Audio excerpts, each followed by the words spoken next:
ಈಗ ಅವರು ಪಕ್ಷನ ಅಧಿಕಾರಕ್ಕೆ ತಗೊಂಬರಕ್ಕೆ ಹಗಲು ರಾತ್ರಿ ಕಷ್ಟಪಟ್ಟು ಎಲ್ಲ ಕಾರ್ಯಕರ್ತರಿಗೂ ಹುಮ್ಮಸ್ ತುಂಬಿ ನಾನಾ ಕಾರ್ಯಕ್ರಮಗಳನ್ನ ಆಯೋಜನೆ ಮಾಡಿ ಪಕ್ಷನ ಅಧಿಕಾರಕ್ಕೆ ತಗೊಂಬಂದಿದ್ದಾರೆ. ಎಲ್ಲರೂ ಸರ್ಕಾರದಿಂದ ಪಕ್ಷ ಅಧಿಕಾರಕ್ಕೆ ಬಂದಿದೆ.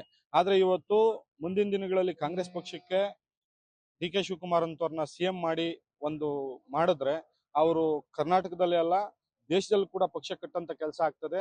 ಸೊ ಈ ಸಂದರ್ಭದಲ್ಲಿ ಅವರಿಗೆ 2.5 ವರ್ಷ ಆದ್ಮೇಲೆ ಶಿವಕುಮಾರ್ ಅವ್ರಿಗೆ ಸಿಎಂ ಆಗಿ ಮಾಡೋ ಅವಕಾಶ ಮಾಡ್ಬೇಕಾಗ್ತದೆ.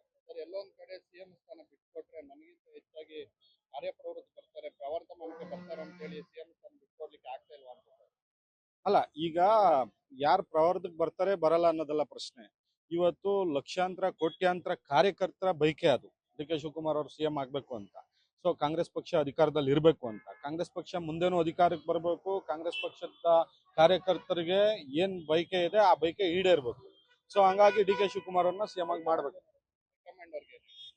ಹೈಕಮಾಂಡ್ ಅವರು ಇದನ್ನ ಇಮಿಡಿಯೇಟ್ ಆಗಿ ಒಂದು ಡಿಸಿಷನ್ ತಗೊಬೇಕು. ಏನೂ ಆಗಲ್ಲ. ಅವರು ಅವತ್ತು ವಿಚಾರ ಏನಿರೋದು ಅಂತಂದ್ರೆ 2.5 ವರ್ಷ ಅಂತ ಮಾತಾಗಿದೆ ಅಂತ ಹೇಳ್ತಾರೆ. ಮಾತಾಗಿದ್ರೆ ಅದನ್ನ ಯಾರೇ ಆದ್ರೂ ಮಾತು ಪ್ರಕಾರ ನಡ್ಕೊಬೇಕು. ನಮ್ಮ ಸಿಎಂ ಸಿದ್ದರಾಮಯ್ಯ ಅವರು ಅದನ್ನ ನಡ್ಕೊಂತಾರೆ ಅಂತ ನಾವೆಲ್ಲ ಆಶಿಸ್ತೀವಿ.